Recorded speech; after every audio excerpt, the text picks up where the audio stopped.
ఇక్కడ నేను చెప్పినవన్నీ కూడా వివేక్ సింగ్ బిట్ బ్యాంక్ నుంచి తీసుకొని చెప్పడం అనేది జరుగుతుంది. ఎందుకంటే ఎక్కువ మంది వివేక్ సింగ్ బిట్ బ్యాంక్ కూడా ఫాలో అయ్యే వాళ్ళు చాలామంది ఉన్నారు కాబట్టి, సో వాటిని కూడా ఒకసారి టచ్ చేద్దామనే ఉద్దేశంతో ఇవి తీసుకొని చెప్పడం అనేది జరిగింది.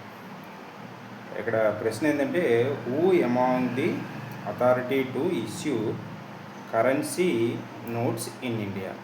Currency notes in India.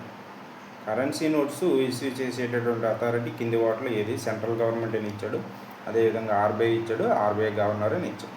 దీనికి ఒకసారి ఆన్సర్ ఏంటనేది ఒకసారి చూద్దాం. భారతదేశంలో కరెన్సీ నోట్ల ఇష్యూ అనేది 18వ శతాబ్దం మొదట్లో ప్రారంభమైందని చెప్పవచ్చు. 18వ శతాబ్దం మొదట్లో ప్రారంభమైందని చెప్పవచ్చు. ఆ తర్వాత భారతదేశంలో 1775లో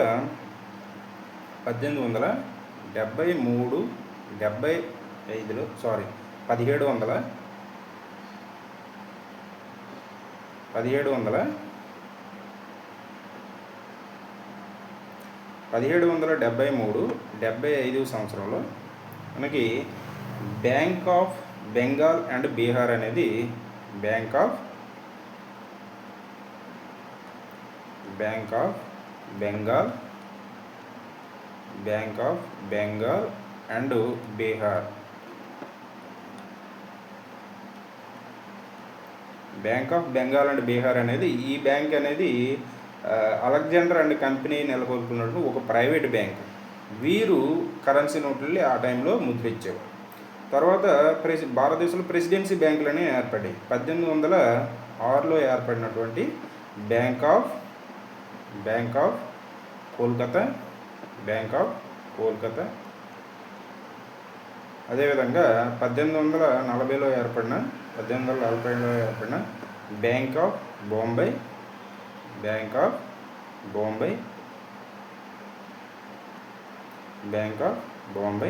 అదేవిధంగా 1843లో ఏర్పడిన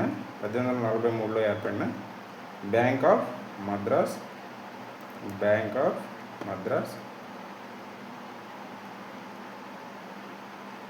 వీటిని ప్రెసిడెన్షియల్ బ్యాంకులు అనుకో.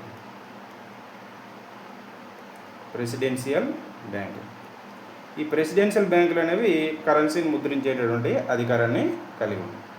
తర్వాత కాలంలో మనకి 1934లో ఆర్బీఐ యాక్ట్ అనేది చేయడం అనేది జరిగింది. రిజర్వ్ బ్యాంక్ యాక్ట్ అనేది చేయడం అనేది జరిగింది. ఈ యాక్ట్ ద్వారా 1935 ఏప్రిల్లో మనకి ఆర్బీఐ అనేది ఏర్పడింది. ఈ ఆర్బీఐకి 1934 ఆర్బీఐ యాక్ట్లోని సెక్షన్ 22 ప్రకారం ఆర్బీఐకి కరెన్సీని ముద్రించేటటువంటి పవర్స్ అనేది ఇవ్వడం అనేది జరిగింది. ఆర్బీఐకి కరెన్సీని ముద్రించేటటువంటి పవర్స్ ఆర్బీఐ యాక్ట్ 1934లోని సెక్షన్ 22 ప్రకారం ఇవ్వడం అనేది జరిగింది. అప్పటి నుంచి ఆర్బీఐ అనేది భారతదేశంలో కరెన్సీ నోట్లు ముద్రించేటటువంటి సంస్థగా ఉన్నది. అంటే దీనికోసమని 1957 నుండి ఆర్బీఐ అనేది మినిమం రిజర్వ్స్ పద్ధతిని ఫాలో అవ్వడం అనేది జరిగింది. అంటే 200 crores రిజర్వ్స్గా ఉంచి కరెన్సీని ముద్రించాలి. ఈ 200 crores మనకి 85 crores అనేది ఫారెన్ కరెన్సీ రూపంలో ఉండాలి. అదేవిధంగా మిగతా 115 crores అనేది 115 crores అనేది గోల్డ్ రూపంలో రిజర్వ్స్గా పెట్టుకొని కరెన్సీని ముద్రించాలి. అయితే ఇప్పుడు ఎంత కరెన్సీని ముద్రించాలి, దీనికి అప్పర్ లిమిట్ అనేది ప్రస్తుతానికైతే ఏమీ లేదు. అప్పుడున్న పరిస్థితులు బట్టి ఆర్బీఐ అనేది ఆ రిజర్వ్స్ని మెయింటైన్ చేస్తూ కరెన్సీ నోట్లని ముద్రించాలి. అయితే ఇక్కడ 1 రూపీ కాయిన్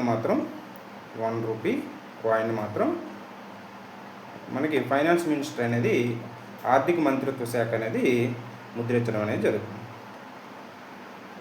ఫైనాన్స్ మినిస్ట్రీ అనేది 1 రూపీ కాయిన్ని ముద్రించడం అనేది జరుగుతుంది. ఇది భారతదేశంలో కరెన్సీ ముద్రణకు సంబంధించినటువంటి అంశం.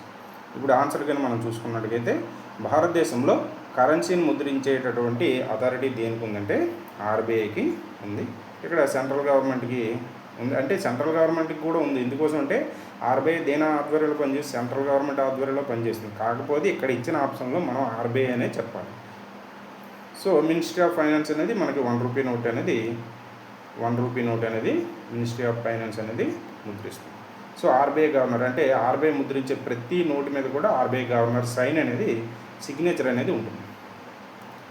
ఆర్బీఐ గవర్నర్ యొక్క సిగ్నేచర్ అనేది ఉంటుంది. ఇది దీనికి సంబంధించినటువంటి ఆన్సర్.